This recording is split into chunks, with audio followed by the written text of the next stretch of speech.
Social issues and problems in India में आज poverty के इस लेक्चर सीरीज़ के अपने आखिरी अध्याय में हम एंटी पॉवर्टी स्ट्रेटजीज़ के बारे में समझेंगे। तब से लेकर के आज दिन तक की मौजूदा सरकार के द्वारा, तब से माने आज़ादी के बाद जब हमने फर्स्ट 5 ईयर प्लान अपनाया, तब से अब तक की हमारी सरकारों के द्वारा क्या योजनाएं अपनाई गई पॉवर्टी एलिवेशन के लिए, इरेडिकेशन ऑफ पॉवर्टी के लिए, यानी कि गरीबी से लड़ने के हमारे क्या प्रबंध रहे, आइए समझें। जितने भी मुद्दे मैंने यहाँ पर लिखे हैं ये 1970-1980 के दशक में अपनाए गए प्रावधान हैं, सलीके हैं, तरीके हैं। और आप ये मानेंगे कि आज दिन तक सरकार की जो योजनाएं हैं, आज दिन तक जो हमारे तरीके हैं पॉवर्टी से लड़ने के लिए, सभी के सभी इन्हीं के इर्द गिर्द घूम रहे हैं, सभी के सभी। आज भी आपको कोई पूछे कि ग्रामीणी इलाके के सशक्तिकरण के लिए क्या करना है, आप इन बिंदुओं को लिख सकते हैं। गरीबी को दूर करने के लिए, सोशल इक्वलिटी इस्टेब्लिश करने के लिए, कंसंट्रेशन ऑफ वेल्थ को तोड़ने के लिए क्या कर सकते हैं, आप इन्हें लिख सकते हैं। यही सब है जिसके इर्द गिर्द सारी कहानी आज भी घूम रही है। सो पॉवर्टी में, एंटी पॉवर्टी स्ट्रेटजीज़ में पहले तो टॉपिक आता है द 5 ईयर प्लानिंग, बट वो टॉपिक हम इस लेक्चर में कवर ही नहीं कर रहे हैं। क्यों? हमारी इकोनॉमिक डेवलपमेंट की जो लेक्चर सीरीज़ है उसमें हमने प्लानिंग एक्सपीरियंस इन इंडिया का जो टॉपिक कवर कर रहे हैं, उसके पहले लेक्चर में ही जितने भी शुरुआती 9 5 ईयर प्लान्स हैं, उन प्लान्स में हर प्लान के अंदर किस बात को मुख्य रख के काम किया गया हमने एक्सप्लेन किया है। तो इसलिए इस टॉपिक में हम उसे छोड़ के चल रहे हैं, वो वहाँ कवर्ड है। यहाँ पर हम सीधे शुरुआत करते हैं नेशनलाइजेशन से, राष्ट्रीयकरण। तो नेशनलाइजेशन एक योजना थी जिसका एक मुख्य उद्देश्य गरीबी को दूर करना, कमज़ोर वर्गों को सशक्त बनाना था, उन्हें एम्पावर करना था। आइए समझें नेशनलाइजेशन के तहत क्या हुआ। देखिए, policy of nationalisation was adopted in 1969 when 14 banks were nationalised. 14 बैंकों का राष्ट्रीयकरण कर दिया गया था 1969 में। ये इंदिरा गांधी के समय में हुआ था और इनफैक्ट उन्हीं के द्वारा किया गया था। मुख्य उद्देश्य क्या था हम वहीं समझेंगे, पर आप आगे समझिए कि बैंकों के नेशनलाइजेशन के बाद का कदम क्या था। Followed by nationalisation of coal mines in 1972। तो जितनी भी कोल माइंस हैं उनका भी नेशनलाइजेशन हो गया 1972। And the government's taking over the control of a big private iron and steel company. Iron and steel company को भी टेक ओवर कर लिया सरकार ने। तो bank, coal mines, iron and steel companies, एक एक करके इन सबको या तो नेशनलाइज किया या टेक ओवर कर लिया, उनको अपने अधीन ले लिया। And a wholesale business in food grain. और सरकार खुद आगे आई कि जो फूड ग्रेन्स का होलसेल बिजनेस होगा वो हम करेंगे। डायरेक्ट गवर्नमेंट होलसेल बिजनेस में आएगी फूड ग्रेन्स के, यानी कि आड़तीय और बाकी वर्ग नहीं, सीधे हम। वो इतना मुनाफा कमाते हैं कि रिटेलर के वाया ग्राहक तक पहुंचते पहुंचते चीज़ें बहुत महंगी हो जाती हैं। किसान की जेब में जा कुछ नहीं रहा, कंज्यूमर को इतना भारी प्राइस भरना पड़ रहा है, कीमत देनी पड़ रही है, कॉस्ट। तो इसकी वजह से ना किसान मजबूत हो रहा है और ग्राहक गरीब होता चला जा रहा है। बीच में पैसा किसके हाथ में कंसंट्रेट हो रहा है? वो है द मिडल मैन, यानी कि आड़तिया। और ऐसे में वो जिम्मेदारी जब सरकार लेगी तो सरकार एक नॉन प्रॉफिट एंटिटी के रूप में लेगी, एक फैसिलिटेटर के रूप में आएगी। तो सरकार उस चीज़ का लाभ एक तरफ किसान को देगी, एक तरफ ग्राहक को देगी। ऐसा मानते हुए सरकार इस काम में आ गई। तो नेशनलाइजेशन एक पहला बड़ा कदम था जिसके तहत सरकार ने गरीबी दूर करने का प्रयास किया। 14 बैंकों का नेशनलाइजेशन 1969 में, फिर एनर्जी सेक्टर जैसे कि कोल माइंस उनका नेशनलाइजेशन, फिर आयरन एंड स्टील उनको टेक ओवर किया, और होलसेल बिजनेस में आ गई फूड ग्रेन्स के। तो ये कुछ बड़े मुख्य काम किए सरकार ने। एम क्या रहा नेशनलाइजेशन का? अगर मैं मुख्य एम की बात करूं, so aim was to grant credit to the weaker sections of the society. Okay, तो ये कभी नहीं भूलना। राष्ट्रीयकरण का मुख्य उद्देश्य क्या था? मीना, मेन एम क्या था नेशनलाइजेशन का? नहीं, एम क्या था जो भी बता के हटाऊं। To grant credit. मतलब क्या है इस बात का? हिंदी में पूछा है, हिंदी में जवाब दो। मुख्य उद्देश्य क्या था? जल्दी बताओ मीना। नेशनलिज्म नहीं, कौन थे नेशनलाइजेशन? अच्छा, तो ये कौन थे? लोग थे कोई या ये क्या था ये?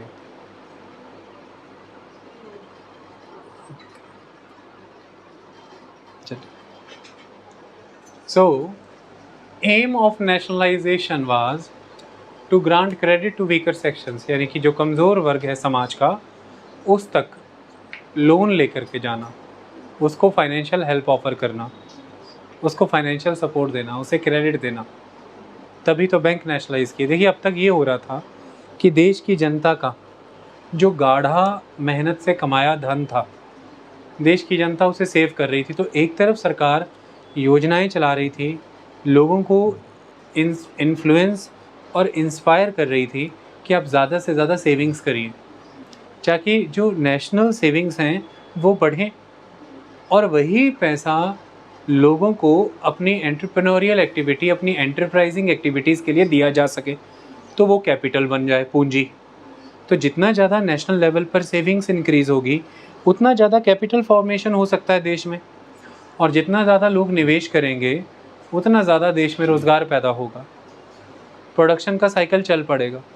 इससे लोगों की जेबों में कमाई जाएगी, डिमांड बढ़ेगी, उसे बढ़ाने के लिए सप्लाई आएगी, और इससे अर्थव्यवस्था का एक चक्र चलेगा। सब कमाएंगे, सब गरीबी रेखा से बाहर आएंगे, सबका जीवन बेहतर होगा। लेकिन बैंक अब तक जनता के द्वारा सेव किए गए इन पैसों का उपयोग बड़े उद्योग घरानों को, बड़े बड़े किसानों को और जो पूंजीपति लोग थे उनको लोन देने में उपयोग करते थे। बैंक देश की अधिकतर जनसंख्या जो कि कमज़ोर थी, पिछड़ी हुई थी और अभी गरीब भी थी, उन तक पहुंच नहीं रहे थे। सही मायने में पैसों की अधिक ज़रूरत उन्हें थी। तो ऐसे में बैंक वो रोल नहीं प्ले कर रहे थे जो उनसे एक्सपेक्टेड था। पैसा बड़े पूंजीपतियों के पास चला जाता था, पैसा बहुत बड़े बड़े ज़मींदार किसानों के पास चला जाता था, और इसी कारण से वो बेटर प्लेस्ड होते थे as compare to other member of the society. तो वो सभी एंटरप्रेन्योरियल एक्टिविटी खुद ही कर लेते थे। सारी एंटरप्राइजेज उन्हीं की थी, चाहे किसानी के क्षेत्र में हो, चाहे एनर्जी, चाहे ट्रांसपोर्टेशन, किसी भी फील्ड में चले जाइए, वही अग्रणी भूमिका निभा रहे थे। दे वर द पायनियर्स। ऐसे में वेल्थ भी वही कंसंट्रेट कर रहे थे। देश के रिसोर्सेज का जो बेनिफिट है वो उन्हीं को हो रहा था। आम जनता उन रिसोर्सेज के डेवलपमेंट से बेनिफिट डिराइव नहीं कर पा रही थी। इसीलिए उस समय में इंदिरा गांधी का ऐसा मानना था और उनके साथ जुड़े पॉलिसी मेकर्स का ये मानना था कि जो बैंक्स हैं, इनका जो पैसा है उसे अगर गवर्नमेंट अपनी पॉलिसी के अकॉर्डिंग अलाइन करना चाहती है तो वो तभी हो सकता है अगर बैंकों को नेशनलाइज कर दिया जाए, इनको प्राइवेट हाथों से ले लिया जाए और इनका राष्ट्रीयकरण कर दिया जाए, ये पब्लिकली कंट्रोल कर लिया जाए, ये देश की सरकार अपने अधीन ले ले, ये देश के बना दो।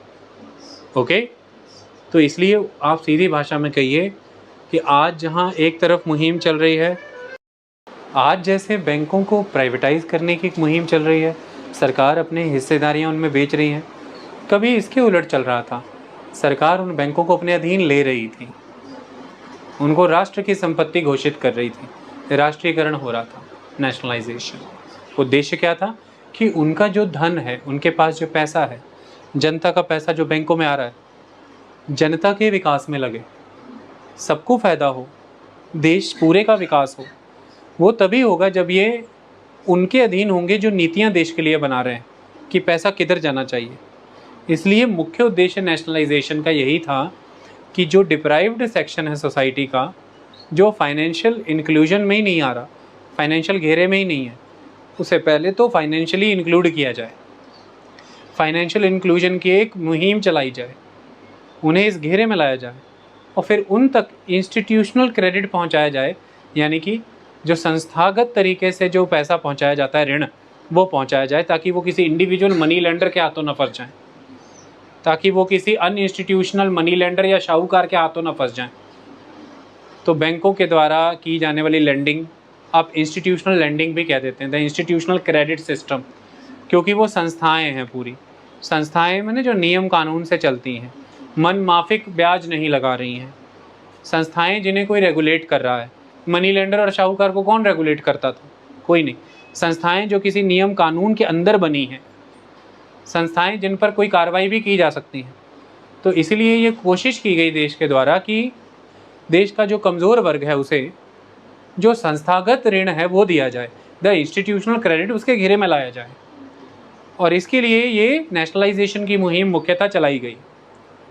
तो इसका मेन एम यही था कि जो वीकर सेक्शन है सोसाइटी का, उस तक इंस्टीट्यूशनल क्रेडिट पहुंचाना, ताकि वो उन पैसे से कुछ रोज़गार अपना कामकाज कर सके, उन अपने लिए कोई एसेट फॉर्मेशन कर सके, कुछ रिसोर्स बेस अपना बना सके। तभी वो स्वयं रोज़गार कर पाएगा, तभी वो अपने लिए आजीविका कमा पाएगा और अपना जीवन बेहतर कर सकता है, लोगों को भी रोज़गार दे सकता है। और एक परिवार तक धन सीमित ना करके कई हज़ारों परिवारों में बांटो, तो एक परिवार को वेल्दी बनाने से कई परिवारों को सशक्त बनाओ, ये एजेंडा था। तो वही वहाँ पर किया भी गया। So aim was to grant credit to weaker sections. फिर इसके नतीजे क्या निकल के आए कि 1969 से 1988 के बीच में आंकड़ों का भारी परिवर्तन दिखा कि the credit share of agriculture sector को जो टोटल क्रेडिट पहले दिया जाता था देश में सेक्टर वाइज, उसमें एग्रीकल्चर का शेयर ही बड़ा कम था, नेग्लिजिबल था। बट अब एग्रीकल्चर का credit share, small scale industry का क्रेडिट शेयर, प्रोफेशनल्स जो थे उनका क्रेडिट शेयर और ट्रांसपोर्ट ऑपरेटर्स इनका क्रेडिट शेयर शार्पली राइज कर गया। टोटल जो क्रेडिट बांटा जाता था देश में, पहले इन सबका उसमें शेयर होता था 1969 में 14%, कि कुल 100 रुपया लोन बांटा गया तो 14 रुपया ही इन सब के हिस्से आता था लोन। लेकिन ये फिर बढ़ करके 1988 में 42% हो गया, कि 1988 तक फिर जितना लोन बांटा जा रहा है टोटल, यानी कि जितना क्रेडिट दिया जा रहा है, जैसे कि 100 रुपया, उसमें से 42 रुपया agriculture, small scale entrepreneur, professionals, transport operators, इनको जाने लगा। आई बात समझ में? तो एक शार्प राइज हमें देखने को मिला। ऐसी कई बारी स्टेटमेंट्स आती हैं कि नेशनलाइजेशन के कॉन्टेक्स्ट में ये है, ये statements which above are correct और इनकरेक्ट। तो उसमें से ये कि एक शार्प राइज नज़र आया क्रेडिट शेयर पोर्टफोलियो में इनका, हाँ नज़र आया। लेकिन दूसरी ही तरफ कुछ चीज़ें और भी हैं, वो देखिए।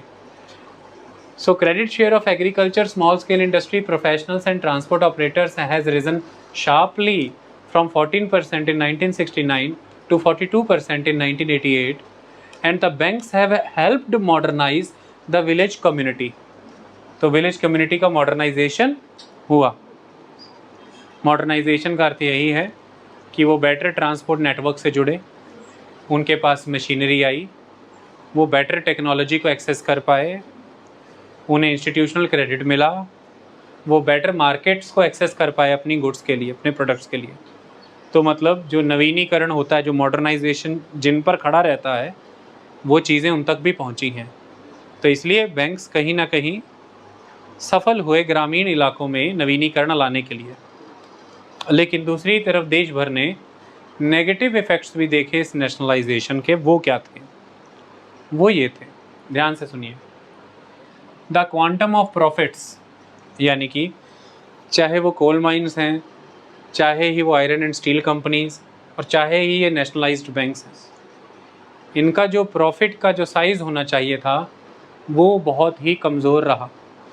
यही कारण है हम हमेशा इन्हें इसी तरह से देखते रहे कि ये अपनी सोशल ऑब्लिगेशंस फुलफ़िल करने की वजह से प्रॉफिटेबल वेंचर के रूप में आगे नहीं बढ़ पाए, क्योंकि इन पर सामाजिक जिम्मेदारी बहुत थी।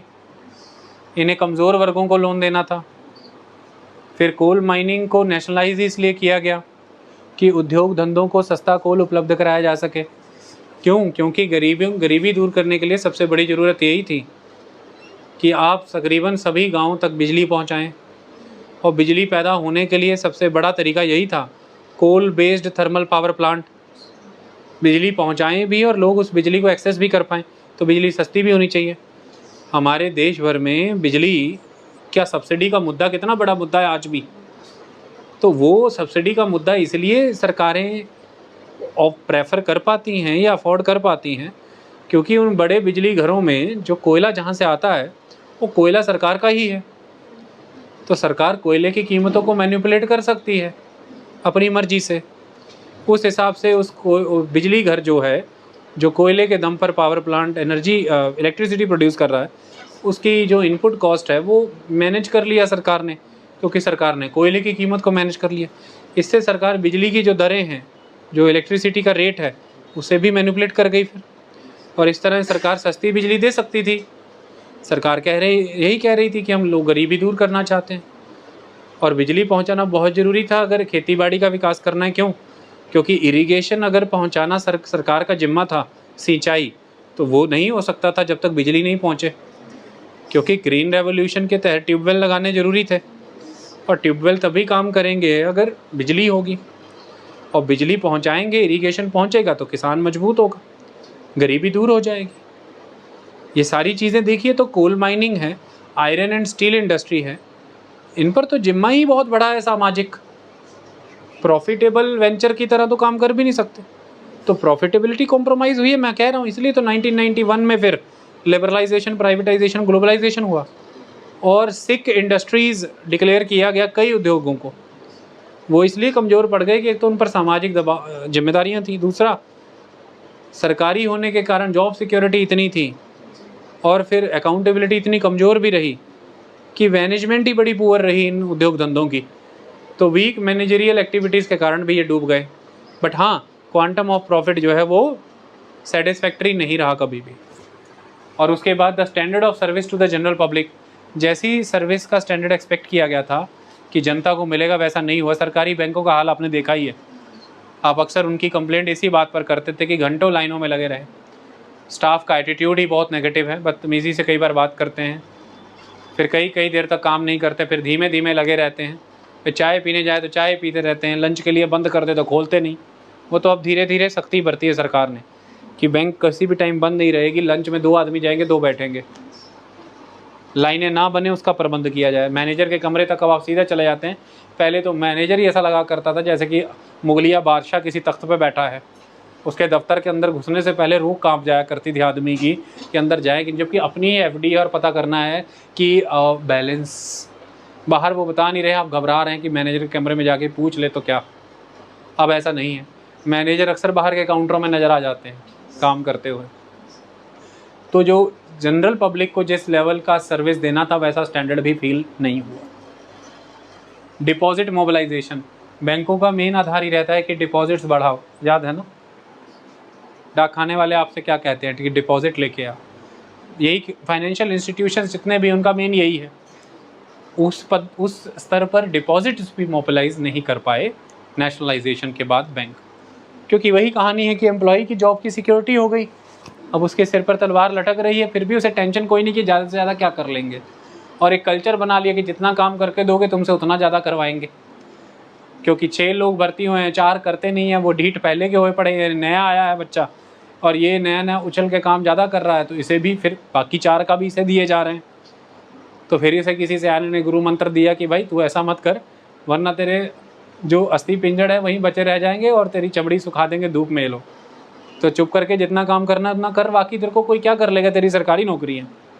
तो ये एटीट्यूड ने भी संस्थाओं को इनिशिएटिव्स लेने से, इनोवेशंस लाने से रोक दिया। तो ना इनिशिएटिव्स नज़र आए, ना इनोवेटिव प्रोग्राम्स नज़र आए, ना उतना मोबिलाइजेशन ऑफ द डिपॉजिट्स नज़र आया। इसलिए जब प्राइवेट प्लेयरों की एंट्री हुई प्राइवेट बैंकिंग सेक्टर, उन्होंने एक से एक लोन इंस्ट्रूमेंट तैयार किया। उनके इनिशिएटिव्स बहुत थे, बड़े इनोवेटिव। उनके बैंक में जाइए, उन्होंने 4, 5, 6, 7 नंबर खिड़की काउंटर बना रखा है, ऊपर डिस्प्ले में आपको जाते ही एक टोकन दे देते हैं, ऊपर नज़र आ रहा है कि आपकी बारी किस नंबर काउंटर में है। चुप करके उधर जाके खड़े होइए और एकदम प्लेजेंट एटीट्यूड के साथ वो आपसे बात करते हैं, तुरंत आपको जो काम है आपका करके दे देते हैं। जब ग्राहक इधर शिफ्ट होने लगा, ICICI bank, HDFC bank, axis bank, तो फिर सरकारी बैंकों पर जब दबाव बढ़ा तो फिर धीरे धीरे जरा सुधार आया। तो कंपटीशन ऐसे सर्विसेज को इम्प्रूव करता है, कंपटीशन कस्टमर को वाइडर चॉइसेस ऑफर करता है, और फिर इस तरह से जो कंपटीशन है वो मोनोपोलिस्टिक टेंडेंसीज नहीं चलने देता, उन्हें ब्रेक कर देता है। तो ये बहुत अभी रिसेंट कुछ वर्षों में ये हुआ, फिर बदलाव आया। सरकारी बैंक में भी जाके प्राइवेट जैसा फील होता है कि सर्विस मिल रही है, बातचीत है, लेवल है। लेकिन एक समय तक भारी नेगेटिव्स फील हुए हमें ये नेशनलाइजेशन के, that is the quantum of profits, the standard of service to the general public, deposit mobilisation, lack of efficiency, initiative and commitment. इसने खा लिया नेशनलाइजेशन की योजना को। इसलिए जिनके लिए लाए थे उन तक उतनी सर्विस पहुंची नहीं, जिस उद्देश्य से लाए थे वो उतना पूरा हो नहीं पाया, वो इन नकारात्मक कारणों से। वरना विजन इसके पीछे बिल्कुल सही था, जिस वजह से ये लाया गया था। 2 एरिया जिसमें अच्छा काम हुआ, ओनली 2 एरिया जिसमें बेटरमेंट अच्छे नज़र आई, वो पहला ब्रांच एक्सपेंशंस। तो नेशनलाइजेशन के बाद ही देश भर में ब्रांचेस का एक्सपेंशन हुआ, क्योंकि ज़्यादा से ज़्यादा पिछड़े क्षेत्र के लोगों को और कमज़ोर लोगों को फाइनेंशियल घेरे में लाना है, तो इसके लिए बैंक वहाँ भी खोलने होंगे जहाँ पर बैंकों को उतने मुनाफे नहीं नज़र आ रहे। और ऐसे में प्राइवेटाइजेशन अगर रहता तो प्राइवेट इंडस्ट्री तो कभी वहाँ जाती ही नहीं जहाँ पर उनको लाभ नहीं दिखता। लेकिन आज की डेट में आप देखेंगे, आप डीप रूरल पॉकेट्स में चले जाइए, गांव देहात में चले जाइए, आपको उस गांव के एक छोटे से कस्बे में, छोटे से सड़क पर जो कुछ दुकानें बनी हैं, आपको बैंक की शाखा मिल जाएगी। तो डीप पॉकेट्स में बैंकों को पहुंचाने का काम किया कि फाइनेंशियल इंक्लूजन के लिए पहली ज़रूरत है उस क्षेत्र में बैंकों की मौजूदगी बढ़ाओ। The presence of institutional credit mechanisms वहाँ बढ़ेगा, तभी जो मनी लेंडर के क्लचेस से किसान बाहर आएंगे। तो इसलिए ब्रांच एक्सपेंशन को तो आपको दाद देनी पड़ेगी। एक एक बैंक की हज़ारों ब्रांचेस जो हैं देश भर में काम कर रही हैं। फिर grant of credit to the weaker section, इसमें भी अच्छा काम किया। वीकर सेक्शन को क्रेडिट बांटा और ब्रांच एक्सपेंशन हुआ। ये 2 क्षेत्रों में नेशनलाइजेशन ने अच्छे नतीजे हासिल किए। लेकिन फिर जब क्रेडिट ओवरऑल जब क्रेडिट बांटा, तो जितना एक्सपेक्टेड था कि क्रेडिट बांटा जाएगा और परिस्थितियां बदलेंगी, उतना नहीं हुआ, क्योंकि प्रॉक्सी लोन्स यानी कि कमज़ोर को देने थे, गरीबों को देने थे, पिछड़े को देने थे। और अक्सर ये देखा गया कि जो पॉलिटिकली स्ट्रॉन्ग व्यक्ति था, बैंकों से वो सब्सिडाइज लोन अपने फेवर में ले जाता रहा। तो अक्सर पहले आपने देखा होगा, एक रिवाज चला करता था कि मैनेजर से बड़ा याराना होता था गांव के मजबूत आदमी का या सरपंच का या किसी और का, कारण लाभ कमाया जाता था। कई तरह के लाभ वो ऑफ़र करते थे, कई तरह के लोन्स वो ऑफ़र करते थे, कई तरह की लिमिट्स बना के दे दिया करते थे, जो कि आम आदमी को शायद मिले भी ना, एंटर होने की परमिशन ही ना हो वहाँ पर। तो क्रेडिट का जितना लाभ जनता को मिल सकता था, जिनके लिए नेशनलाइजेशन हुआ, उतना लाभ वहाँ नहीं पहुँचा, क्योंकि राजनीतिक दबिश रखने वाले लोगों ने सरकारी बैंकों पर अपना होल्ड बना करके रखा और वहाँ से अपने फेवर में लोन्स ग्रांट कराए। और ये आरोप है आज दिन तक सरकारी बैंकों पर कि इन पर राजनीतिक दबाव चलता है, क्योंकि सरकार के अंडर है और जो राजनीतिक क्षेत्र में लोग सक्रिय हैं, जो नेता लोग हैं, सरकारों में उनकी हर जगह चलती है, MP MLA मंत्रियों तक चलती है। और फिर ऊपर से जब नीचे कमांड आएगी तो मैनेजर कैसे ना माने, फिर तो देना ही पड़ेगा। समझिए इस बात को। तो ये एक नेगेटिव चीज़ निकल करके आई। दूसरा, लोगों को जो लोन बांटे गए, यहाँ पर राजनीतिक विचारधारा के तहत, राजनीतिक दबाव के तहत लोन बांटे गए। उन्होंने लोन वापस नहीं किए ढंग से। और जो बहुत से लोन कमज़ोर वर्गों को बांटे गए, क्योंकि बाकी सेक्टर्स में उतनी अच्छा सुधार नहीं हुआ, तो उनकी आमदनियां भी उतनी नहीं बढ़ी, उनके उपक्रम भी उतने नहीं चले, उनके उद्यम उतने नहीं चल पाए, तो उधर से भी लोन वापस नहीं हो पाए। तो एक समस्या भारत में फिर ये भी खड़ी रही है कि लोन्स जो हैं वो डेट बन करके खड़े रहे लोगों के सर पर, इंडेटेडनेस क्रिएट हुआ, वापस ही नहीं आ पाया पैसा।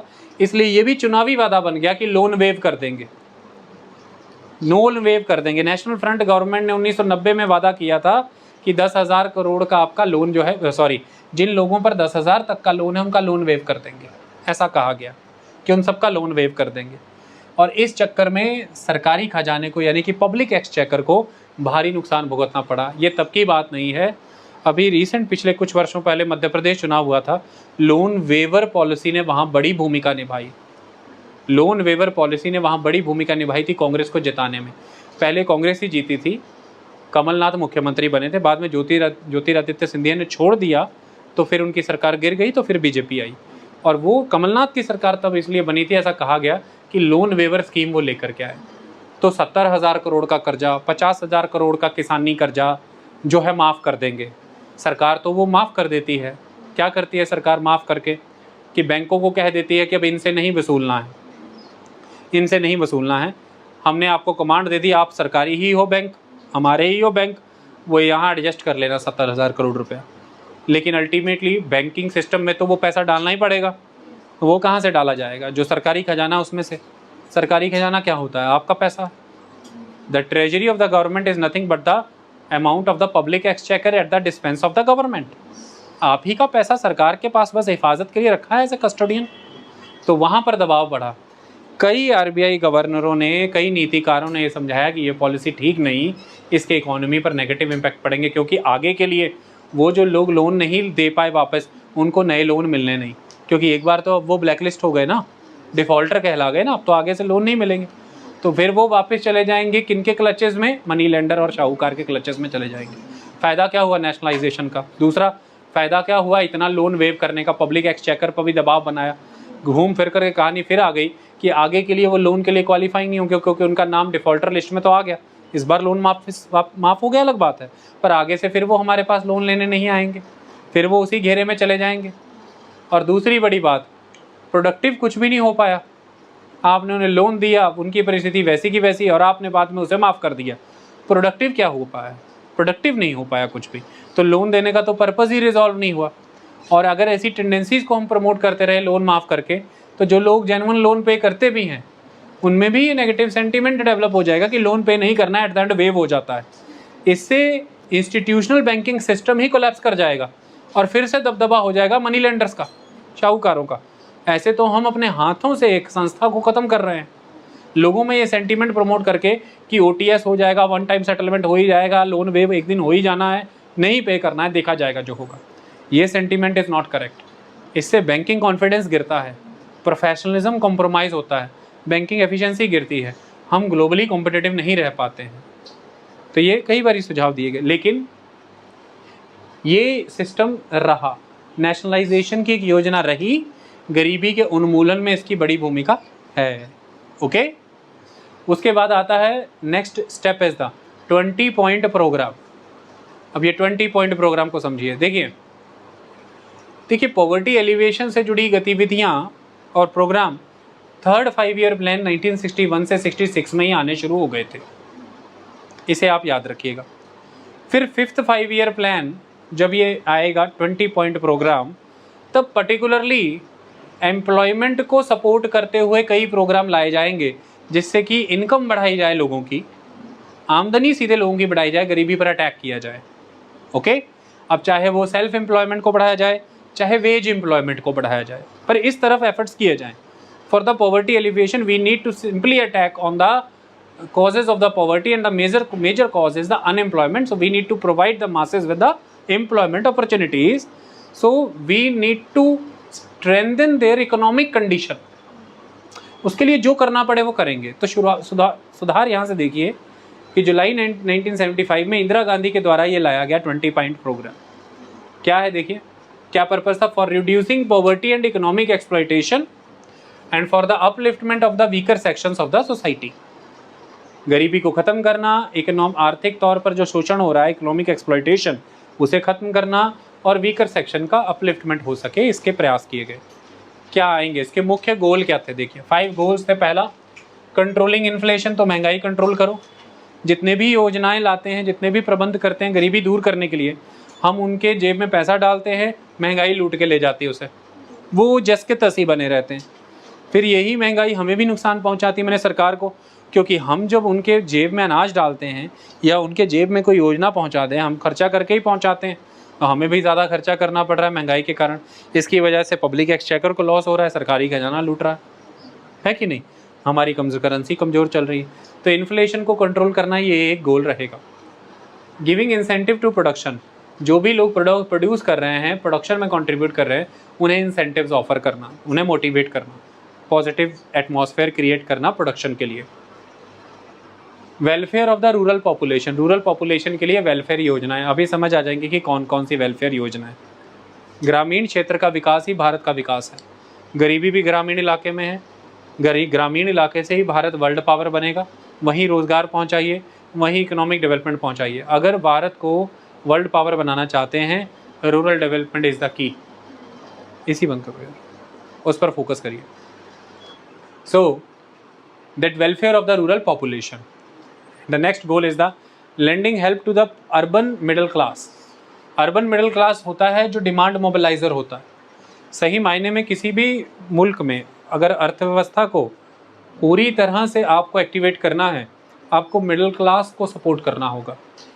मिडिल क्लास इंफ्रास्ट्रक्चर की कंजम्पशन की डिमांड को बढ़ाता है, मिडिल क्लास कंज्यूमर ड्यूरेबल्स की कंजम्पशन की डिमांड को बढ़ाता है, मिडिल क्लास हर सेक्टर में ग्रोथ को सपोर्ट करता है, क्योंकि वो उतना पुअर नहीं होता है कि वो कंज्यूमर ही ना बन पाए, और वो उतना रिच नहीं होता कि वो हर चीज़ से सेटिस्फाइड है।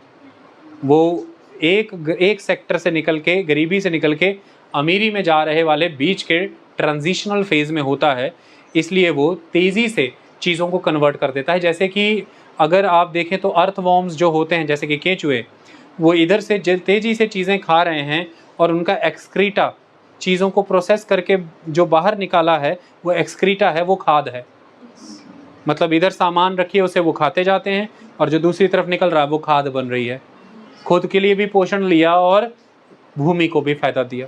ठीक मिडिल क्लास ऐसे काम करता है कि वो तेज़ी से अपनी रिक्वायरमेंट्स फुलफ़िल करता है, क्योंकि उसकी आर्थिक स्थिति पहले से बेहतर हुई है। लेकिन इतनी नहीं कि वो पूरा तरह से सैचुरेटेड है, वो अनसैचुरेटेड है बहुत। उसे सब कुछ चाहिए।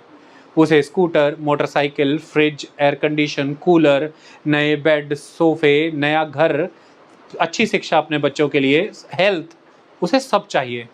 तो इसीलिए अगर आप सही मायने में देश में डिमांड को बढ़ाना चाहते हैं, प्रोडक्शन इंक्रीज़ कराना चाहते हैं, लोगों का जीवन स्तर बेहतर करना चाहते हैं, रोज़गार कई एरियाज़ में इंक्रीज़ करना चाहते हैं, आपको मिडिल क्लास को स्ट्रेंथन करना चाहिए। And middle class is mainly associated with the urban lifestyle. इसलिए लिखा गया है कि lending help to the urban middle class. And next one is controlling economic and social crimes. किसी भी तरह के इकोनॉमिक एंड सोशल क्राइम्स को कंट्रोल करना बहुत ज़रूरी है, क्योंकि ये चीज़ें डेट्रीमेंटल होती हैं सरकार की वेलफेयर योजनाओं को फेल कराने में और अर्थव्यवस्था को आगे बढ़ने में। अगर किसी इलाके में लूट है, लूट खसूट मची हुई है, वहाँ पर कोई अपना मोटरसाइकिल का शोरूम नहीं खोलेगा, क्योंकि वो जानता है कि शाम को 6 बजे के बाद यहाँ आदमी लूट लिए जाते हैं। यहाँ पर गुंडे लोग सरेआम आते हैं, कांच तोड़ते हैं, मोटरसाइकिल गाड़ी निकाल के ले जाते हैं। कितने लंबे समय तक ये बिहार में रहा, कितने लंबे समय तक। बिजली के खंभों को काट के बेच दिया, दारू पी ली, बिजली के तारें काट के बेच दी, बिजली खंभे ही नहीं, तारे ही नहीं। और कुछ वर्षों पहले तक 2007-8 में मैं बिहार गया था अपने दोस्त की बहन की शादी में। आप मानिए मैं 15 दिन रहा। बड़ी आम बात थी कि बिजली नहीं थी। जनरेटर था गांव के एक चौधरी के घर में, जहां सबके मोबाइल चार्ज होते थे, उसका पैसा लगता था और उसके घर जनरेटर चलता था हर समय। बाकी सारा गांव एक तरफ, उसका घर एक तरफ, उसका लेवल पता लगता था देखते ही। समझ में आई बात। और वो मिट्टी के तेल और दूसरे सभी तरह के तेल का गोरख धंधा करता था, उसके पास इसलिए पैसा था। तो इतने लंबे समय तक जो इन पिछड़े राज्यों में चला है बाहुबली कल्चर, वो कैसे चला है? फिरौती, किडनैपिंग, अपहरण भूमि में क्या दिखाया? व्यापारी तंग है, क्यों? थोड़ा सा उसका नाम चढ़ता नहीं तो उसकी किडनैपिंग हो जाती है, फिरौती मांगते। तो ये व्यापार का माहौल बनेगा क्या? कोई आके व्यापार करेगा क्या?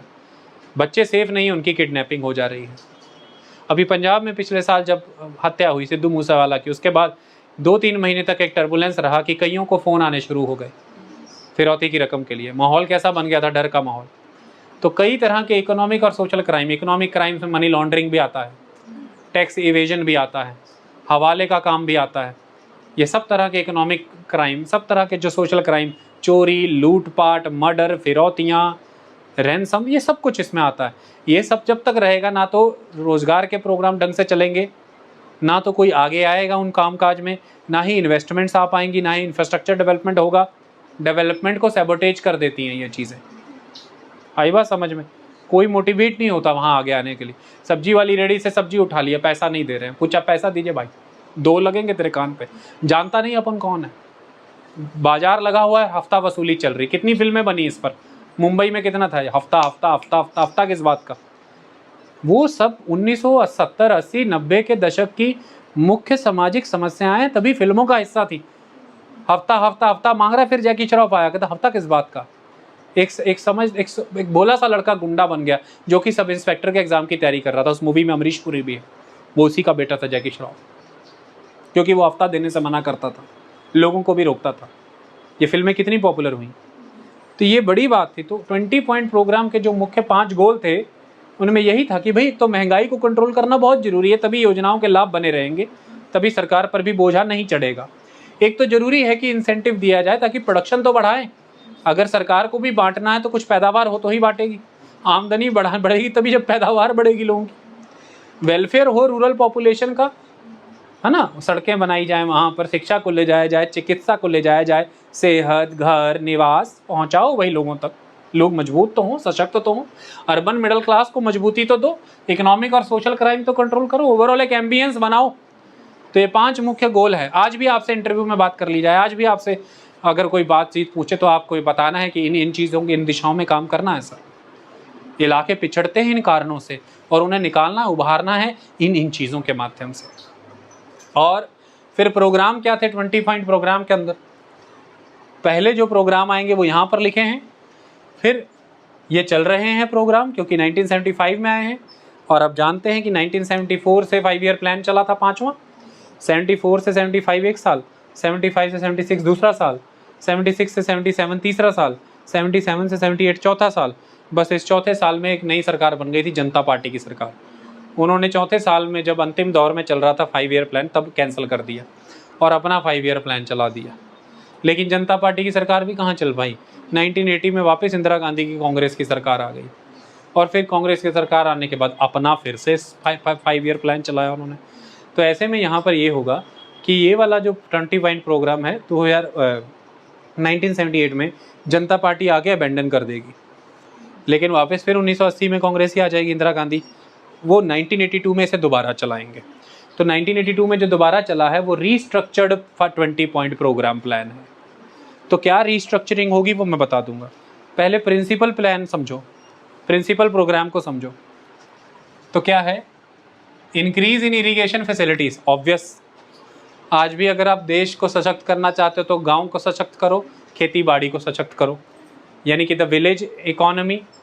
और विलेज इकोनॉमी डिपेंडेंट है मेजॉरली एग्रीकल्चर, यानी कि एग्रेरियन इकोनॉमी को सशक्त करो। ओके, और ये सशक्तिकरण कैसे हो सकता है?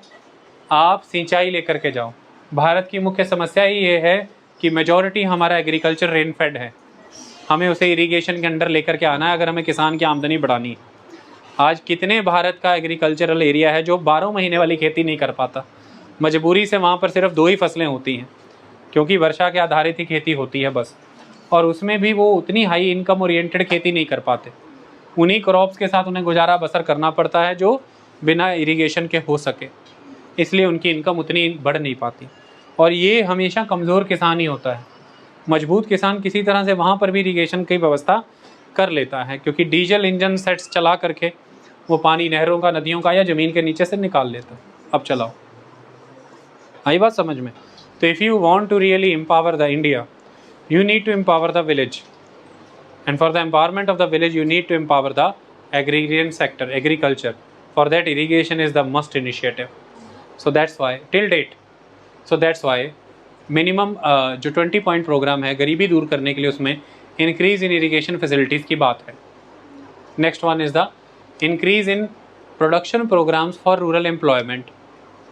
रूरल ग्रामीण क्षेत्र पर रोज़गार स्पेसिफिक योजनाएं चलानी जरूरी हैं। उसके लिए जितने भी प्रोडक्शन प्रोग्राम्स हैं उनको सपोर्ट किया जाए। प्रोडक्शन प्रोग्राम्स जैसे सपोज़ कीजिए कि आपने ये प्रोग्राम चलाया है कि ग्रामीण स्तर पर हम प्रबंध करेंगे कि रोज़गार की वृद्धि के लिए तेल निकालने के लिए छोटी मशीनें लगाई जाएं। जैसे कि तेल निकाला जाता था प्रेसर्स, तो आप क्या कर रहे हैं? ऑयल प्रोडक्शन, घानी से, कच्ची घनी तेल सुना होगा आपने, कच्ची घनी तेल वो होता है नहीं होता अलग बात है, तेल जल जाता है, तापमान बढ़ जाता है, ठंडा है तेल, गर्म है तेल, वो अलग। मैं ये एक उदाहरण दे रहा हूँ। फिर मिल्क प्रोडक्शन को बढ़ावा देना, तमाम तरह की प्रोडक्शन, चाहे सिल्क प्रोडक्शन की बात हो, चाहे मिल्क प्रोडक्शन की बात हो, चाहे आप कॉटन प्रोडक्शन की बात कर रहे हैं, बीट एनीथिंग, जितने भी प्रोडक्शन प्रोग्राम्स हो सकते हैं ग्रामीण इलाकों से जुड़े हुए, उनको बल प्रदान करना ताकि रोज़गार बढ़ सके। ओके, तो ये आज भी आपको करना चाहिए, आज भी आप ये करेंगे। So increase in the production programmes for rural employment.